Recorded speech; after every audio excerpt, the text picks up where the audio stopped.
Olá pessoal, tudo bem? Eu sou o Fernando Rocha, você sabe, esse aqui é o nosso Saúde e Bem-Estar.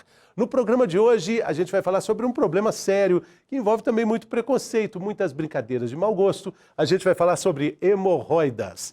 Só que esse mal é muito mais comum do que a gente pensa. De acordo com a Sociedade Brasileira de Coloproctologia, cerca de metade da população do mundo vai ser afetada pela doença algum dia. Os proctologistas Dr. Fábio Lopes de Queiroz e doutora Paula Estefânia Costa vão contar tudo sobre esse problema e também, principalmente, sobre como evitar e como tratar. A gente também tem o quadro Mitos e Verdades para ajudar a orientar e desmistificar as questões ligadas a hemorroidas. Sejam bem-vindos, está começando o nosso Saúde e Bem-Estar.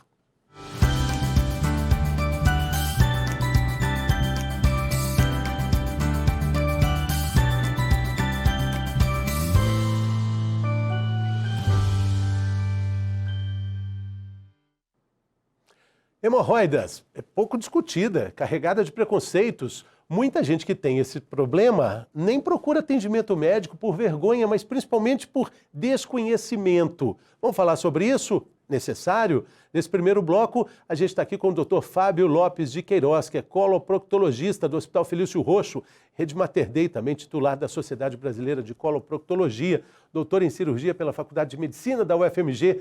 Tantas coisas boas, só falta dizer que é cruzeirense também, doutor.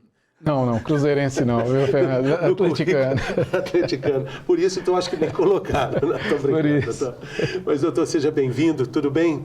Tudo bem, ótimo. Fernando. Eu que agradeço a oportunidade da gente estar falando aqui desse assunto que é tão comum, aflige tantas pessoas, mas que é envolvido por uma série de tabus e que dificulta muito a conversa sobre esse assunto. É um prazer estar aqui com você. Alegria nossa. Muito obrigado por aceitar o convite. Vamos tentar explicar primeiro, né, o que é a hemorroida. Na verdade, todo mundo tem, né, doutor?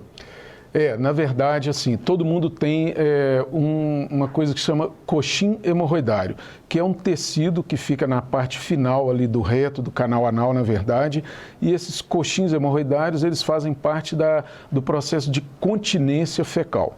Eventualmente, por uma série de motivos que eu acredito a gente vai conversar, esses coxins vão se desenvolvendo, vão crescendo além do que é usual, e aí sim o paciente vai desenvolver a hemorroida propriamente dita, como a gente conhece no dia a dia e que pode causar alguns problemas. A gente falou na abertura que praticamente metade da população do mundo tem ou um dia ainda vai ter esse problema.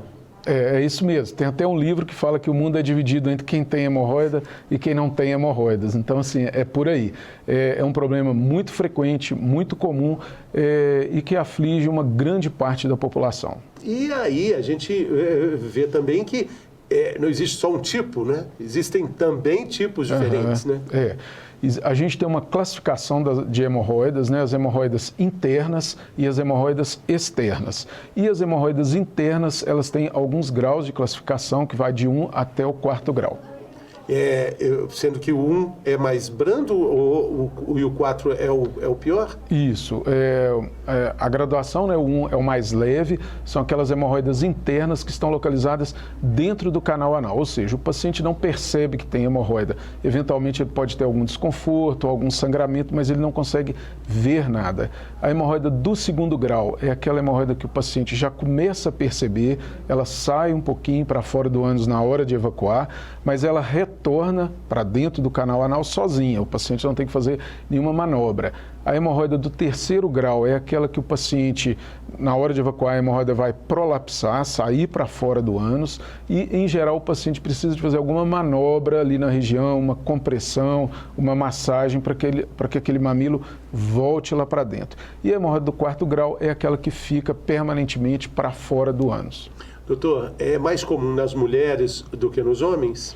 A hemorroida é um pouco mais comum nas mulheres. Agora aí, Fernando, tem um grande debate, porque muitas vezes os homens não procuram assistência ou não têm o diagnóstico de hemorroida. Então, na prática, é mais comum nas mulheres, mas assim, muitos homens têm hemorroidas e não procuram médico, não procuram atendimento, o que dificulta um pouco essa avaliação corretamente. E sofre calado. e sofre calado. Muitas vezes a pessoa acha que aquilo ali é normal, que é normal conviver com aquilo, que não tem tratamento, que o tratamento não vale a pena, que é muito doloroso e tal. E até com receio de ir ao médico, justamente por isso, para achar que tudo vai doer muito, né?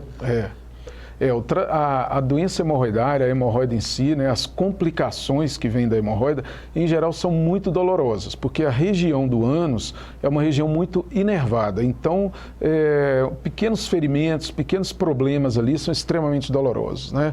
Então, isso faz com que a pessoa fique com medo de tratar. E também o preconceito, né, Fernando? Que a gente sabe que isso aí ronda o tempo inteiro o diagnóstico e o tratamento das lesões que acometem essa região. Que não resolve nada. É igual a gente achar que está cansado da pandemia e por isso não vai fazer nada para cuidar, não vai tomar nenhuma medida de proteção. O fato de a gente estar cansado da pandemia não altera em nada a proporção do vírus, né, doutor? E com relação a hemorroidas, o fato de a gente ter vergonha ou não também não vai resolver o problema, né? Não vai resolver. E a gente vê muito frequentemente, né, às vezes algum paciente que passa por uma situação extrema e que faz o tratamento, depois do tratamento ele vai falar, olha, sofri com isso durante anos, se eu soubesse que existia um tratamento menos invasivo, eu já teria resolvido isso há muito tempo. Então, é muito frequente. Doutor, tem um grande amigo, o professor Murilo Pereira, professor de modulação intestinal, e ele fala o seguinte, como a gente lida mal com o nosso trato digestório, né? Ele usa uma comparação ótima, tipo, quem tem um cachorrinho em casa, o cachorro faz um cocô mole um dia, já toda a família inteira investiga. Gente, o que esse cachorro comeu, que está fazendo cocô mole? Tem que providenciar alguma coisa. Muitas pessoas têm uma desregulação intestinal que literalmente na outra ponta pode causar um problema hemorroidal e passa a vida inteira dessa forma, né? O intestino ele tem uma vantagem de se adaptar muito bem ao meio ambiente, né? Então, mesmo quando ele tem uma disfunção, quando ele fica alterado por alguns dias, a pessoa fez uma viagem, foi para a praia, voltou, teve uma intoxicação alimentar, ela vai passar mal alguns dias e o intestino ele tem uma capacidade extrema de resolver o problema, eliminar aquela situação e com isso a pessoa começa a conviver com aquele problema ao longo da vida sem procurar um tratamento adequado. O intestino preso tem muita ligação com hemorroidas? Tem. O intestino preso é um dos fatores causais, né, da hemorroida, porque você imagina, você tem ali um tecido que faz parte do canal anal e que na hora de evacuar, a pessoa assume uma posição assentada e faz força para evacuar. Então, aquelas fezes endurecidas vão causando trauma ali na região e vão como se fosse empurrando aquele tecido para baixo, fazendo com que ele se descolhe ali das ligações teciduais e vai prolapsando então. E isso a longo prazo só vai aumentando o problema, né? Isso a longo prazo só vai aumentando. Quanto mais esforço evacuatório a pessoa faz, mais o problema vai agravando e aumentando. E aí a gente chega também num ponto que também existe um descuidado muito grande, que sangue nas fezes ou sangue no papel higiênico. Não é normal, doutor? Não é normal e esse é um problema que às vezes pode ser um pouco mais sério, né? Aí a gente já vai ver um outro lado da história. Muitas pessoas começam a ter um sangramento que pode ser secundário a uma doença hemorroidária mesmo, é a causa mais comum, mas muitas vezes não é por causa de hemorroida. E a pessoa acha que aquilo é de hemorroida e continua convivendo com aquilo ali por anos, né? Ou por meses. E no segundo momento, ela vai ter um diagnóstico de uma doença mais grave, como, por exemplo, uma doença inflamatória, um câncer, um pólipo do intestino. Coloração do sangue faz diferença nessa análise? Isso aí, Fernando, muitas vezes a gente usa a coloração para ter uma noção do local do sangramento. Em geral, um sangramento mais escuro, a gente acredita que ele é proveniente de partes mais altas do intestino e um sangramento mais vivo de partes mais baixas. Mas a gente nunca deve usar esse critério para fazer o diagnóstico. A gente pode ter lesões, né, tumorais mais lá em cima no intestino, causando um sangramento vivo, da mesma forma que eventualmente pode ter uma doença hemorroidária, hemorroidas causando um sangramento um pouco mais escuro. Então a gente não deve usar esse critério para pensar no diagnóstico. Sangramento sempre tem que ser abordado e avaliado por um médico. A relação do intestino com o cérebro, como ela é dita, né, já há tanto tempo, né, os neurocientistas não gostam de falar que o intestino é o segundo cérebro, eles não gostam dessa comparação, mas vocês, coloproctologistas, têm muitas razões para dizer que sim, né? Existem muitas ligações, né? Então, isso também acaba afetando o problema das hemorroidas, esse fator emocional? Com certeza. Não diretamente a hemorroida em si, né? O fator emocional não vai causar uma hemorroida, mas o fator emocional vai levar a alterações no ritmo intestinal, como, por exemplo, constipação. Tem pessoas que, quando ficam nervosas ou ansiosas, começam a ter diarreia. Outras pessoas viajam, não conseguem evacuar. Então, isso tudo vai levar a alterações no ritmo intestinal que, com certeza, vão influenciar no agravamento ou não das hemorroidas. E até nos hábitos, né, de ir ao banheiro, né? Hoje a gente faz tudo tão automatizado, isso acaba causando problemas, né? Antes tinha a revista, né? Que você levava a revista para o banheiro, ficava lá, o que já não era recomendado. Mas a revista tem um número marcado de páginas. O celular não, é infinito. Fica ali e vai embora, né? Eu falo isso sempre com os pacientes, que banheiro deveria ser igual banco, deveria ter uma caixinha para deixar o celular, a pessoa entra, faz suas necessidades e depois pega o celular de volta, porque é um problema. A pessoa entra com o celular e fica 30, 40 minutos, né, sentada no vaso, que é uma posição, entre aspas, não tão fisiológica para a pessoa ficar durante muito tempo, e isso só vai piorando, né, todos os problemas ali da região, não só hemorroidas, mas outros problemas. Até também de postura, né? Que tem uma postura adequada ali para ir ao banheiro, né? Tem muita gente que... A gente fez um programa aqui sobre tabagismo e tem uma associação muito clara de pessoas que têm dificuldade para parar de fumar, porque falam, não, eu tenho um intestino preso. Se eu não fizer cocô com o cigarro, não consigo. Só que, na verdade, são dois problemas que estão juntos ali, trocando ideia, né? Alguns dos componentes do cigarro, né, eles acabam estimulando mesmo o intestino a funcionar. É verdade. É verdade, é verdade. Por isso que às vezes, comum a pessoa associar não só o hábito em si de fumar, né, e evacuar, como também, sim, existem componentes no tabaco, no cigarro, que estimulam a evacuação, estimulam o funcionamento intestinal. Por isso que muitas vezes as pessoas fazem essa associação. Mas isso não é desculpa para não parar de fumar, né? Não, de forma alguma. Isso não é desculpa para não parar de fumar. Hábitos de vida saudáveis, pelo contrário, vão promover uma evacuação muito mais fisiológica, adequada e sem necessidade de estímulos exógenos, como, por exemplo, o cigarro. Tem uma idade que ela é mais prevalecente, a hemorroidas?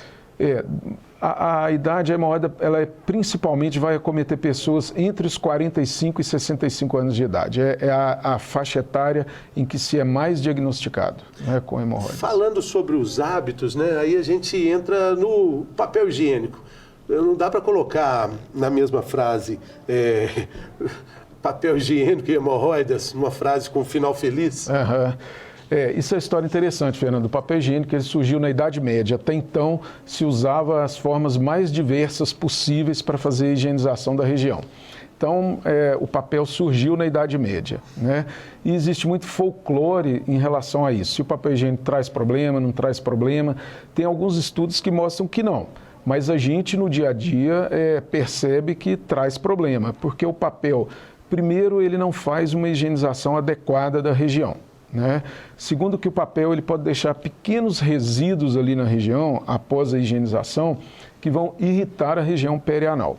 E depois, naquela pessoa que já tem hemorroidas, o papel ele vai traumatizar aquela mucosa, que é uma mucosa bem frágil e tudo, podendo facilitar, né, a ocorrência de sangramento. Então, a gente recomenda, né, não usar o papel, fazer a higienização lavando e secando a região com uma toalha ou algum método mais adequado. Olha, a informação de ouro desse programa, que tem várias informações legais. A primeira delas, para cuidar de hemorroidas, não usar papel higiênico. Doutor, isso é muito polêmico, né?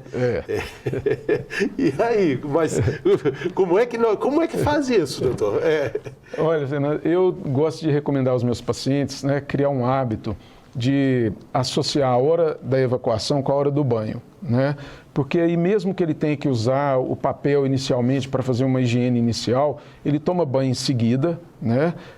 E aí vai fazer uma higienização mais adequada. Nos lugares nas pessoas em que esse hábito não é casado, né, a evacuação com o banho, o ideal é ele usar, né, o chuveirinho ou usar algum outro método que ele faça uma higienização mais adequada da região.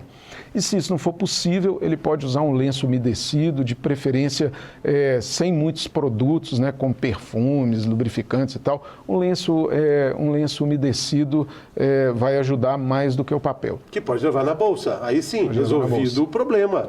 Porque não é todo lugar que tem aquela duchinha higiênica, né, doutor? Bom, e aí, outro mito também, parece que também, quando se fala de hemorroidas, fala direto de pimenta. Minas Gerais, né? Eu acho que Minas Gerais é o lugar que tem a melhor pimenta do Brasil, se não for a melhor do mundo. É uma condenação quem tem hemorroidas não poder comer pimenta? Isso é um outro assunto polêmico, né? Tem estudos que mostram que, na verdade, pimenta, condimento não vai causar o problema, né? Não seria causa. Porém, ele pode piorar a situação. A pimenta, do mesmo jeito que ela vai irritar e causar um desconforto na boca quando a pessoa ingere, só que aquilo ali faz parte de um hábito culinário que a pessoa gosta, né, do sabor, ela também vai causar uma irritação na mucosa da região do ânus, canal anal, da mesma forma que causa na região da boca. E isso pode piorar os sintomas, o desconforto para quem já tem hemorroida ou outros problemas ali na região. Ela não vai causar. Quem já tem, ela vai acentuar. Quem já tem o problema. Ela não vai causar, mas ela pode levar um desconforto maior para aquelas pessoas que já têm um problema nessa região. Doutor, vários médicos de especialidades diferentes passam por aqui e quando a gente pergunta, poxa, como é que a pandemia da Covid afetou a sua área de trabalho? Na coloproctologia, qual a relação com Covid? Assim, a Covid fez aumentar o número de hemorroidas, ou pelo menos de diagnósticos. Qual a avaliação o senhor faz?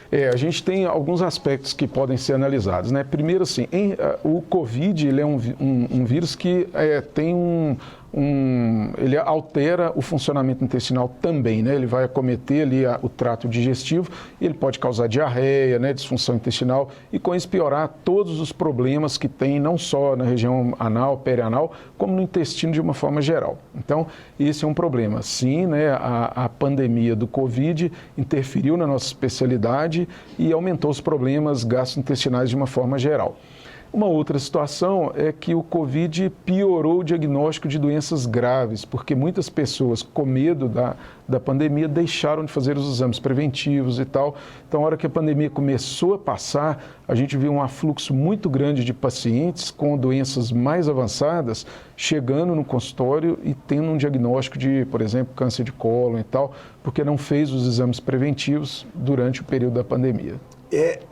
Por falar nesses exames, né, falar no exame que vai investigar isso, que é um dos exames mais abençoados que tem, porque ele descobre e trata, né, doutor? Esse exame acabou sendo feito de maneira diminuída, né, durante a pandemia, mas falando de hemorroidas e relacionando outros problemas, até mais graves do intestino, existem ligações de hemorroidas com outras complicações intestinais? Tá. Olha, hemorroida, primeira coisa, hemorroida não vira câncer, né? Não tem nenhuma relação de hemorroida com câncer, nenhuma relação de hemorroida com outras doenças inflamatórias. Não vira nenhum tipo de câncer? Não, nenhum tipo de câncer. O que pode acontecer é, às vezes, uma pessoa ter hemorroida e ter um câncer associado com a hemorroida, mas duas coisas completamente independentes, coincidentes, né? Isso é muito raro de acontecer, mas pode acontecer. Então, assim, não tem relação uma coisa com a outra, mas a pessoa pode, eventualmente, ter hemorroida e ter um tumor. Nada impede disso, né? E um dado muito importante é que a hemorroida, como eu falei, vai acometer pessoas, e principalmente dos 45 aos 65 anos, que é exatamente a faixa etária onde a gente tem o maior diagnóstico de câncer de intestino e a maior incidência. Então, a gente tem que preocupar. Paciente que tem sangramento ou alguma queixa nessa região, não ficar achando que é hemorroida sem ir no médico. Ir no médico para ver, é só hemorroida? Ok, a pessoa vai decidir se ela quer tratar, qual tratamento que ela quer fazer. Por outro lado, se não for hemorroidas, ela tem que fazer o tratamento indicado. E quais outros sinais de alerta para essa questão aí que necessitam a indicação de uma colonoscopia, né, doutor? Mudança de trato intestinal, pessoa que faz, de repente começa a ter uma prisão de... Aquelas pessoas que têm uma alteração do hábito intestinal, então pessoa que é constipada e de repente começa a ter diarreia ou o intestino normalizar, pessoas que têm um hábito intestinal normal e de repente começa a ficar constipada ou ter diarreia. Então isso é motivo de preocupação e tem que procurar um especialista para fazer a colonoscopia. O sangramento, na maioria das vezes, já é uma indicação de colonoscopia. E hoje, Fernando, talvez o mais importante disso tudo seja lembrar que a colonoscopia ela está indicada como um método preventivo para todas as pessoas de ambos os sexos, né, independente de terem sintomas ou não, a partir dos 45 anos de idade. A hemorroida complica o exame de colonoscopia? Não, não necessariamente, porque para fazer a colonoscopia tem que fazer um preparo e tudo, então a hemorroida não vai dificultar o exame, não prejudica nada. E de mais a mais tem anestesia bem eficiente, né? O procedimento é feito com anestesia, uma sedação bem... Você sabe que o Brasil, nesse ponto aí, eu acho que é um avanço, é dos poucos países no mundo que faz colonoscopia com sedação. Então a pessoa não sente absolutamente nada. Na maioria dos países da Europa e alguns lugares dos Estados Unidos, o exame é feito com uma sedação muito leve, que o próprio colonoscopista faz, então o paciente sente desconforto durante o exame. Aqui a gente faz com anestesista, então assim, o paciente não sente absolutamente nada. O exame é super tranquilo nesse aspecto. Claro que, como todo exame, tem os seus riscos, né, e tal, mas em termos de dor e de desconforto, nenhum. Doutor, a gente vai nesse programa falar muito ainda sobre os tratamentos, né? A gente está falando agora sobre prevenção, né? Prevenção da hemorroida, assim como a gente sempre diz aqui, para prevenir hemorroida, para prevenir ataque cardíaco, para prevenir problema no AVC, por exemplo, para cuidar bem dos cabelos. A receita, para evitar até dor de cotovelo, a receita é única, né, doutor? Bons hábitos? A receita é única. Cada vez mais, né, o mundo tem entendido que os bons hábitos de vida são importantes para tudo, né? Atividade física, uma boa alimentação, uma boa ingestão de fibras, verduras, frutas, uma dieta balanceada, uma boa ingestão de água, como nós já dissemos, né, não ficar muito tempo no banheiro ao evacuar. Foi no banheiro, evacuou, pronto, acabou, levantou, né? Se tiver vontade de evacuar mais, volta no banheiro. É melhor do que ficar lá muito tempo. Evitar o uso do papel higiênico, como a gente já citou, são hábitos que vão diminuir o risco de desenvolver hemorroidas. E naquelas pessoas que já têm uma tendência, não vou falar hereditária, mas uma tendência pessoal ali de desenvolver hemorroidas, né? Esses fatores ambientais também, quando adotados, vão atuar na diminuição do risco de aparecer o problema. Dentro da situação com problema estabelecido, o que pode ser feito? O que alivia? Tem aquelas famosas almofadinhas, elas são necessárias mesmo? Elas ajudam, considerando que o problema já existe? Considerando que o problema já existe, primeiro a pessoa tem que adotar esses hábitos, né, que a gente falou. Se for uma hemorroida de grau 1 e ela conseguir o intestino funcionando bem, com fezes pastosas, sem dificuldade para evacuar, na grande maioria das vezes ela resolve o problema. Porque se tiver hemorroidas com fezes endurecidas ali, toda vez que for ao banheiro é sinal de dor. Sinal de dor, de desconforto, de sangramento. E se o intestino não estiver funcionando bem, nenhum dos outros tratamentos vai ser completamente eficaz. Tem uma roda que gira aí perniciosamente, tipo, se eu for ao banheiro vai doer, então eu não vou ao banheiro, e como eu não vou, aí o intestino fica cada vez mais preso. A hemorroida em si, Fernanda, ela não dói. A hemorroida vai doer quando ela tem alguma complicação, por exemplo, quando ela está associada com uma fissura anal, que é um pequeno machucado, ou então quando ela tem uma trombose. Ela causa, em geral, um pequeno desconforto. O problema maior da hemorroida, né, é ela sair na hora de evacuar e causar o sangramento. Esse é que é o maior problema. E a dor nessas complicações, que geralmente acontecem, por exemplo, como você falou, com o intestino muito preso. Aí ela vai associar com outro problema, em geral uma fissura anal, que vai causar dor e é extremamente dolorosa, e aí cai nesse problema que você falou. A pessoa tem medo de evacuar, Com isso, ela fica mais constipada, as fezes mais endurecidas. Quando ela tiver que evacuar, vai machucar mais ainda e a coisa só vai piorando. E aí caminhamos para outro passo também de muita atenção, que é a automedicação. Primeira coisa, supositório. Porque todo mundo tem um supositório para indicar, né? Todo mundo tem um supositório, vai na vizinha, no amigo, na tia, na avó, até criar coragem de ir no médico. Então, faz uma série de tratamentos, tratamentos, né, que às vezes nem são os indicados, antes de procurar o atendimento adequado, né? O supositório, ele acaba também, pode causar um tipo de máscara ali no problema, pode tornar o intestino também mais preguiçoso? Não, até que esse efeito o supositório não tem, não. Em relação à hemorroida, o maior problema do supositório, às vezes, é no próprio ato de colocar o supositório, que ele pode traumatizar ali, né, a região e, às vezes, até predispor a um sangramento. Mas ele não vai piorar a constipação, não. Embora ele seja, muitos, né, são vendidos sem receita, não é indicado o uso por conta própria, né? Não, de forma alguma. O diagnóstico aí ele é muito importante, não pode ser negligenciado, porque muitas vezes a hemorroida é confundida com outros problemas mais graves. Por exemplo? Né? Por exemplo, um câncer de intestino, né? Que às vezes a pessoa tem um sangramento, tem uma dor na região do ânus, ela acha que é hemorroida e não é hemorroida. Então isso é muito importante. O câncer também pode provocar dor, né? Pode provocar dor. O câncer da região do canal anal, que é aquele câncer lá embaixo, ele pode provocar dor. E aí, e essa dor pode ser confundida com a dor de hemorroida. Dor ao evacuar? Dor ao evacuar, mesma coisa. Só para você ter uma ideia, a maioria dos pacientes que têm um câncer de canal anal, eles são diagnosticados depois de 2 anos de sintomas, ou seja, eles ficam 2 anos com a queixa até, por algum motivo, resolver ir no médico e ter o diagnóstico de um câncer. Sim, né? sim. Então, agora, importante. Doutor, o senhor estava falando dos tratamentos que são feitos ali, falando da famosa almofadinha, o que mais que nós temos aí? Então, a almofadinha, na verdade, Fernando, não vai ajudar muito não, viu? Quando a pessoa chega no ponto desse aí, de achar que tem que usar almofadinha, ela tem que ir no médico. Porque, como eu disse, aquela hemorroida do 1º grau, na maioria das vezes, os hábitos de vida vão resolver o problema. A hemorroida do 2º grau, do 3º grau, que é aquela que já está exteriorizando um pouquinho, na maioria das vezes ela já precisa de um tratamento específico, que pode, por exemplo, ser a ligadura elástica, que é um tratamento que é feito no consultório, ambulatorial e bem mais tranquilo do que uma cirurgia. E como é que ela funciona?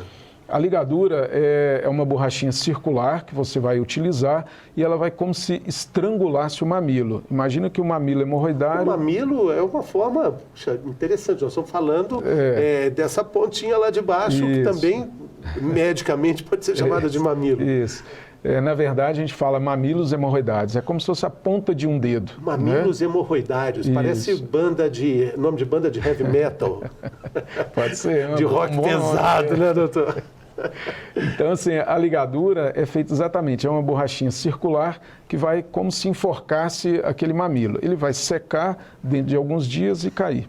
Né? Então, é um aquele nozinho básico ali, clec, clec, clec. Isso. Chaveada ali. Isso. Vou nem perguntar se dói. Não dói. Assim, a ligadura, em geral, é um tratamento que não é muito doloroso, ele é desconfortável. É feito no consultório? Feito no consultório. Então, já vi que não tem anestesia. Não tem anestesia. Né? Tem coragem. Coragem do paciente. Como ele é feito numa parte mais alta ali do canal anal, que a inervação ali é diferente. Então, a pessoa, em geral, tem um desconforto, não tem dor. Sim, sim. E é um tratamento provisório? Não, é um tratamento definitivo. Em geral, a pessoa tem que fazer 2 ou 3 ligaduras, né? Mas é um tratamento que, para hemorroidas do 2º e 3º grau, tem um resultado tão bom ou quase tão bom quanto a cirurgia, sem as dificuldades da cirurgia. Esse elástico, ele é absorvido pelo organismo? Não, ele é de borracha mesmo, e ela vai apertando o mamilo até ele cair. Quando o mamilo cai, o elástico cai junto com o mamilo. E não vai voltar? Não vai voltar. Interessante. Mas a almofadinha, pelo menos no banco do carro, né, doutor? No banco do motorista ali, resolve, né? Para quem... a pessoa que está com desconforto naquele momento, ela sentar num lugar mais confortável e tudo, vai trazer um alívio, mas não vai resolver o problema. Sim, calor atrapalha também, né? Às vezes, né? O calor vai dar uma umidade ali na região, deixar a região às vezes mais desconfortável, com aquele mamilo prolapsado, então vai dar mais desconforto, pode dar alguma dermatite, uma irritação ali na região. No próximo bloco a gente vai falar mais sobre cirurgias, falar também mais sobre prevenção, a gente vai continuar a falar sobre hemorroidas. Quero agradecer por enquanto aqui o Dr. Fábio Lopes, contribuiu muito aqui com as informações de ouro. A primeira delas, para cuidar de hemorroidas, vamos deixar de lado o papel higiênico, mas isso não quer dizer que não tem cuidado higiênico, né, doutor? Com certeza. Usar a ducha, ir ao banheiro perto do banho, porque o papel higiênico pode agredir essa questão aí ligada a hemorroidas. O papel higiênico pode ser um fator complicador, né? Com certeza. Muito obrigado aí pela informação, doutor. Tudo de bom, boa sorte. Eu que agradeço, Fernando. Obrigado Valeu. pela oportunidade de passar essas informações aí. Isso aí, a gente faz um rápido intervalo e voltamos daqui a pouco.